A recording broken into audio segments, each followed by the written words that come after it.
A paz do Senhor, abençoados. Nós leremos agora o capítulo 13 de Números. Neste capítulo, Moisés envia 12 homens para espiar a terra de Canaã e apenas Caleb se manifesta a respeito dos aspectos maravilhosos da terra. Moisés pede para que eles vejam como é o povo, como é a terra, como são as cidades, como é a terra, o fruto da terra, e eles levam aquele cacho de uva que precisou ser levado por 2 homens, mas só Caleb e Josué que trazem boas notícias. Vamos então ao versículo 1.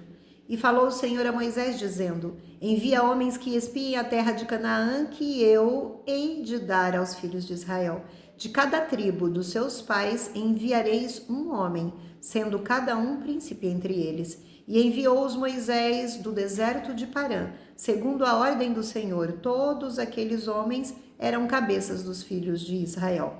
E estes são os seus nomes: da tribo de Ruben, Samua, filho de Zacur; da tribo de Simeão, Zafate, filho de Ori; da tribo de Judá, Caleb, filho de Jefoné; da tribo de Issacar, Gigeel, filho de José; da tribo de Efraim, Oséias, filho de Num; da tribo de Benjamim, Paute, filho de Rafu; da tribo de Zebulon, Gadiel, filho de Zode; da tribo de José, pela tribo de Manassés, Gade, filho de Suzi; da tribo de Dan, Amiel, filho de Gemali; da tribo de Azer, Setur, filho de Micael; da tribo de Naphtali, Nabi, filho de Vofsi; da tribo de Gade, Jeuel, filho de Maqui.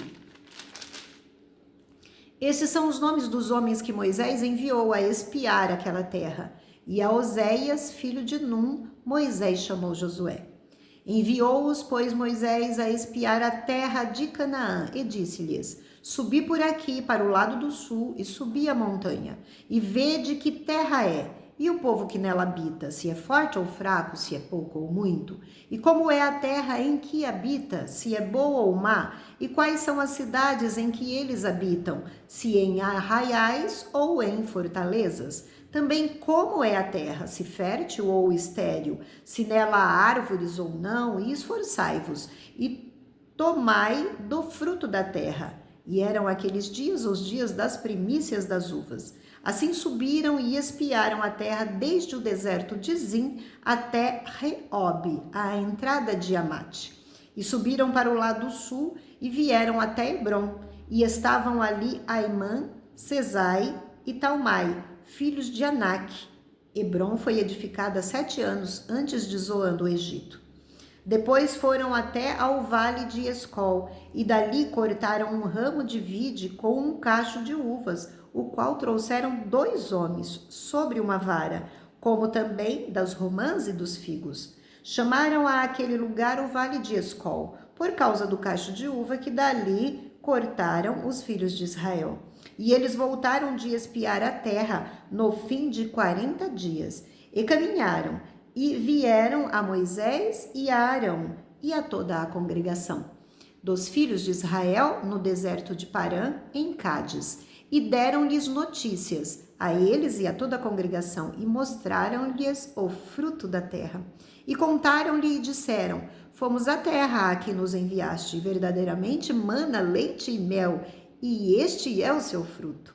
O povo, porém, que habita nessa terra é poderoso, e as cidades fortificadas e muito grandes, e também ali vimos os filhos de Anak. Os amalequitas habitam na terra do sul, e os heteus e os jebuseus e os amorreus habitam na montanha, e os cananeus habitam junto do mar e pela margem do Jordão. Então Caleb fez calar o povo perante Moisés e disse: certamente subiremos e a possuiremos em herança, porque seguramente prevaleceremos contra ela. Porém, os homens que com ele subiram disseram: não poderemos subir contra aquele povo, porque é mais forte do que nós. E infamaram a terra que tinham espiado, dizendo aos filhos de Israel: a terra pela qual passamos a espiá-la é terra que consome os seus moradores, e todo o povo que vemos nela são homens de grande estatura. Também vimos ali gigantes, filhos de Anak, descendentes dos gigantes. e éramos aos nossos olhos como gafanhotos, e assim também éramos aos seus olhos.